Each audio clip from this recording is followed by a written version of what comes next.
In the spring of 1227, history teeters on a knife edge.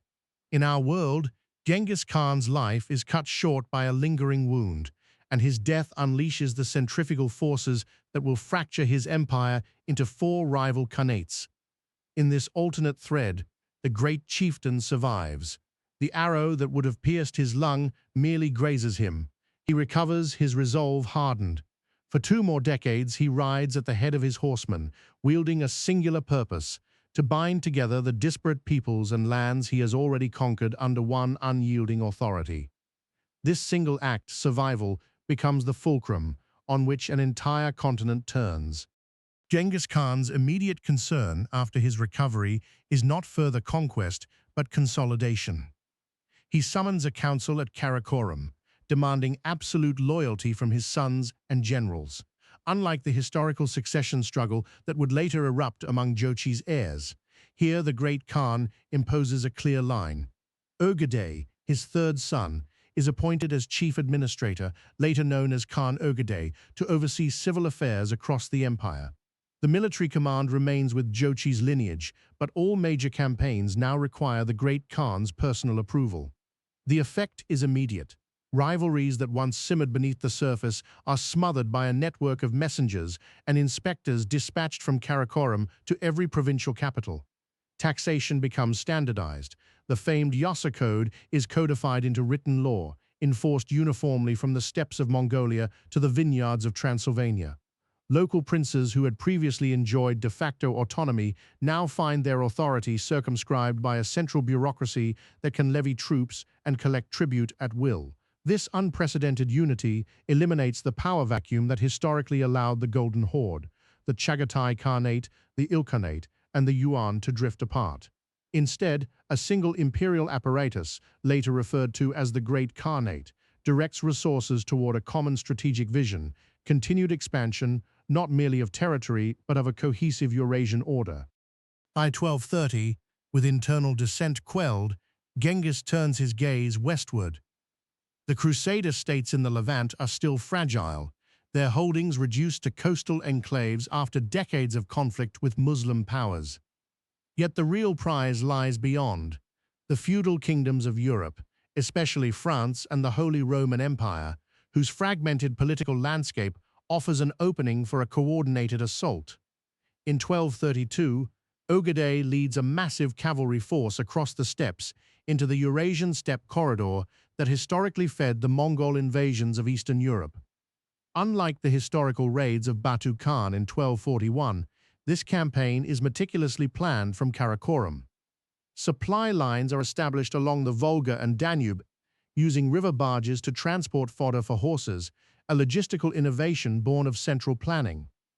The first major encounter occurs at the outskirts of Kiev. The Mongol horse archers, disciplined beyond any European feudal levy, break the city's defenses in a matter of days. News spreads like wildfire.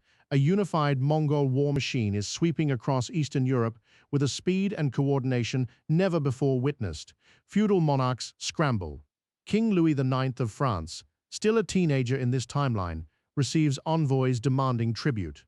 The French court, accustomed to internal squabbles among dukes, now faces an external threat that dwarfs any domestic dispute. Yet the Great Khan's offer is clear: submit and retain your lands under imperial protection, or resist and be razed. Resistance proves futile in many regions. By 1235, the Mongol forces have subjugated most of Poland, Bohemia, and parts of Germany. The Holy Roman Emperor, Frederick II, attempts to rally a coalition of Italian city-states, but the empire's decentralized structure hampers any rapid mobilization. In contrast, the Great Khanate can muster 200,000 horsemen on short notice, each supplied from a centrally managed granary system that has been refined over 2 decades. The decisive moment arrives at the Siege of Paris in 1237.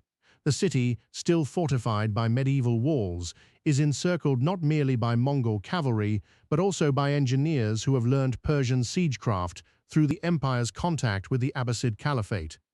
Catapults and trebuchets breach the outer defenses. A coordinated assault forces the French nobility to surrender. Louis IX, captured yet spared, signs a treaty that places France under the suzerainty of the Great Khanate while preserving its local administration. The same pattern repeats across Europe. Kingdoms retain their internal laws but owe military service and tribute to the central Mongol authority. Feudal lords become provincial governors, accountable to imperial inspectors sent from Karakorum. The political map of Western Europe is irrevocably altered.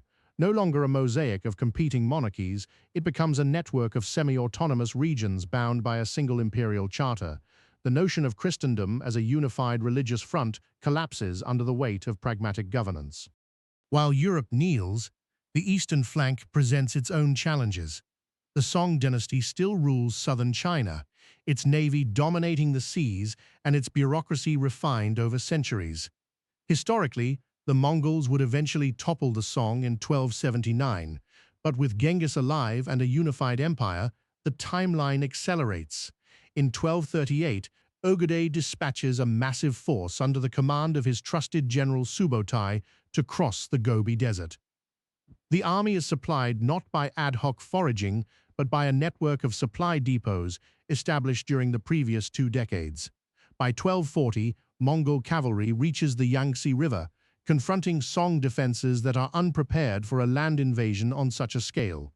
The Song navy attempts to block river crossings, yet the Mongols have integrated engineers from Persia and Central Asia who construct pontoon bridges capable of supporting thousands of horses.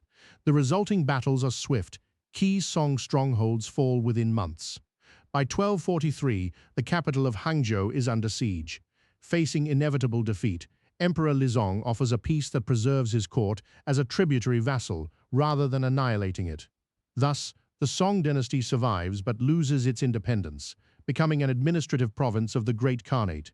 Its sophisticated bureaucracy and technological expertise are absorbed into the imperial system, enriching the empire's capacity for governance across vast distances. The Islamic world, dominated by the Abbasid Caliphate in Baghdad, watches the Mongol advance with apprehension. Historically, the Mongols would sack Baghdad in 1258 after decades of intermittent conflict. In this timeline, Genghis Khan's personal oversight prevents the fracturing that would have otherwise weakened his western flank. In 1245, a diplomatic mission from the Great Khanate arrives at the Abbasid court. The Caliph, al-Mustasim, is offered a choice: submit and retain religious authority over the Muslim populace while ceding political sovereignty, or face total destruction. Recognizing the futility of resistance, the Caliph accepts. The empire integrates the rich cultural and scholarly traditions of the Islamic world into its own fabric. Scholars from Baghdad are invited to Karakorum, where they translate works on astronomy, medicine, and mathematics into Mongolian and other imperial languages. The Silk Road flourishes under a single authority that guarantees safe passage for caravans traveling from the Levant to China. The Crusader states, already weakened by internal strife, find themselves caught between 2 powerful entities, a unified Mongol Empire and an Abbasid Caliphate, now functioning as a semi-autonomous religious district within that empire.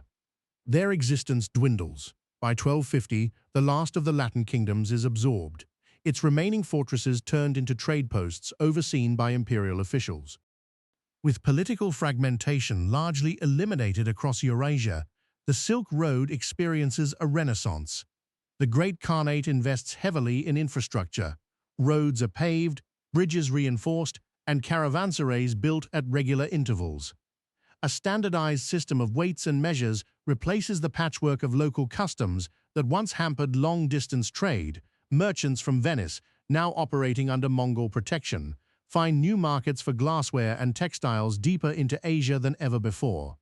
Chinese silk reaches Paris within weeks, while Persian spices arrive in Beijing without the delays caused by banditry or warlords. The flow of ideas accelerates. Confucian scholars study Arabic philosophy, while European monks encounter Buddhist teachings. Culturally, a syncretic elite emerges. Mongol nobles adopt aspects of Chinese court etiquette, Islamic art influences palace decorations, and European architectural motifs appear in newly founded cities along the Danube. This exchange is not without tension. Local traditions sometimes resist imperial homogenization, but the overarching narrative is one of integration rather than domination. The empire's military remains a keystone of this stability. The famed cavalry tactics are refined with new technologies. Composite bows now incorporate steel tips inspired by Chinese metallurgy, while Persian engineers improve siege engines. These innovations ensure that any rebellion can be swiftly quelled, reinforcing the perception of an unassailable central authority. By 1247, 20 years after his narrow escape from death, Genghis Khan stands at the pinnacle of a world he has reshaped. He appoints Ögedei I as chief administrator for civil affairs, establishing a clear division between military command and governance, a model that will endure long after his own passing. The empire's administrative structure mirrors the modern concept of federalism. Provinces retain local laws and customs, but all report to an imperial council in Karakorum.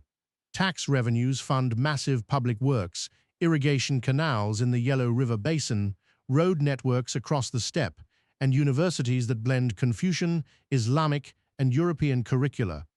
Genghis's personal involvement in daily governance wanes as he ages, but his presence remains a potent symbol of unity.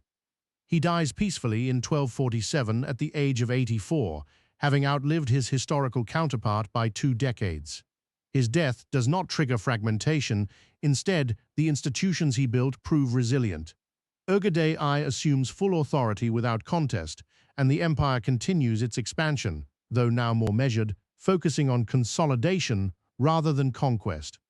The Great Khanate endures for centuries, shaping a world where East and West are no longer distant strangers but parts of a single political and economic organism. The notion of separate civilizations blurs, identities become layered, with allegiance to local heritage coexisting with imperial citizenship.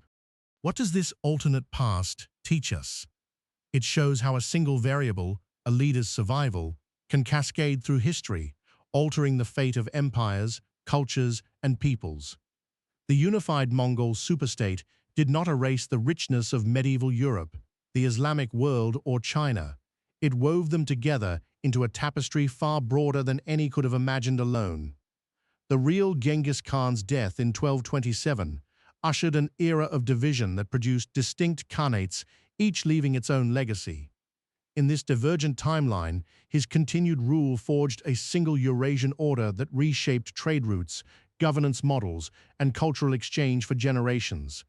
The world we know is one among many possibilities, each pivot point a reminder of the fragile balance upon which history rests.